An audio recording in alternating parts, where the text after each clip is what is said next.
అడగాలి, దేవుణ్ణి అడగాలి కదా. దేవుడా నాకు మంచి ఆరోగ్యం ఇయ్యు, నాకు మంచి ఆహారం ఇయ్యు, నాకు మంచి వస్త్రాలు ఇయ్యు అని దేవుణ్ణి అడిగే వరంగా ఉండాలి. అయితే ఈ రోజున మీకు అందరికి ఒక ప్రశ్న వేస్తున్నా, మీరు అందరు నమ్ముతున్నారా?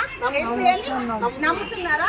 యేసు ప్రభు ఏం చేస్తాడంటే మన కొరకై ఈ లోకములకు వచ్చి తన ప్రాణం పెట్టిండు. ఈ విధంగా ఆయన బాధపడ్డాడు మన కోసము ఈ విధంగా బాధపడ్డాడమ్మా. చూస్తున్నారా? యేసు ప్రభు మన కోసము ఈ విధంగా సిలువ వేయబడ్డాడు. ఆయన రక్తం కార్చాడు, నీ కోసం నా కోసం ఆయన ప్రాణం పెట్టాడు. తెలుసా? అసలు మీకు అందరికి ఒక విషయం తెలుసా? దేవుడు ఏ విధంగా ఉంటాడు, ఎలా ఉంటాడు దేవుడు తెలుసా? దేవుడిని చూసారా? చూసారా? యేసు ప్రభుని చూసారా? చప్పట్లు కొడతాం అందరం, గట్టిగా చప్పట్లు కొడతాం. ఎందుకంటే దేవుడు నీ వద్దకు వచ్చాడు. యేసు ప్రభు నిన్ను ప్రేమించాడు, నీకు విడుదలను ఇవ్వడానికి, నీకు మంచి ఆహారం ఇవ్వడానికి, ఆరోగ్యం ఇవ్వడానికి యేసు ప్రభు ఏం చేసిందంటే తన శరీరంలో ఆయన నీకోసం బాధను భరించాడు.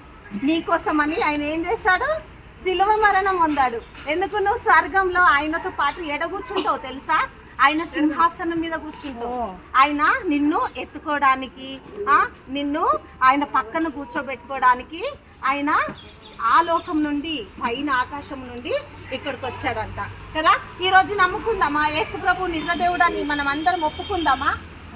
మన మనసులో అనుకుందాము, దేవా నాకు ఏ బాధ, ఎవరి బాధ ఇక్కడ అందరికి బాధనే కదా, ఎవరి బాధ ఎవరి ఇబ్బంది వాళ్ళకుంది. మళ్ళీ ఆ ఇబ్బంది నుండి దేవుడు విడిపించడానికి ఆయన నీ వద్దకు వచ్చాడు.